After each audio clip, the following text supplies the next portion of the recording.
Ako vnímate, doplním otázku, konflikt na Ukrajine, kto je agresorom, kto je napadnutý? Viete, problém je, že médiá od roku 2014 do roku 2022 úplne ignorovali situáciu vraždenia kyjevskou vládou civilistov na Donbase. Ignorovali to tak, ako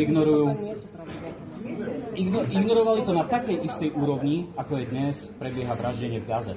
Rovnaký štandard informovania o tom bol, ako vnímate konflikt na Ukrajine od roku 2022?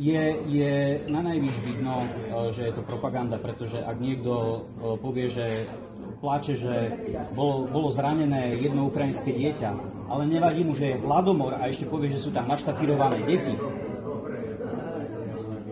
Tak ako to povedal jeden politik, že sú tam naštafírované deti s miskami. Tak viete, to nesedí, hej? Buď ste raz spravodlivý človek a hodnotíte všetko rovnakou optikou, alebo ide o propagandu. Takže to je... Podľa vás je propaganda?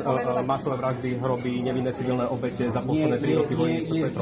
Je znakom jasnej propagandy, že bolo odignorované obdobie vraždenia kyjevskou vládou na Donbase v roku 2014-2022. A toto ospravedlňuje ruskú inváziu na Ukrajinu? Bolo by úplne možné, že ak by sa o tom informovalo tak, ako sa informuje napríklad dnes o Ukrajine, tak by nebolo tak ľahké manipulovať slovenskou verejnosťou.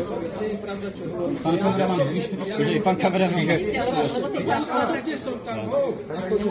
a ja som osobne... Dobre, chcete osobný príklad? Chcete osobný príklad? Viete o tom, že kto je Igor Stravkov? Čiže ruské vojska napadli Ukrajinu v 22., aby priniesli lepšie informačné spravodajstvo o vojne. Chcete osobný príklad?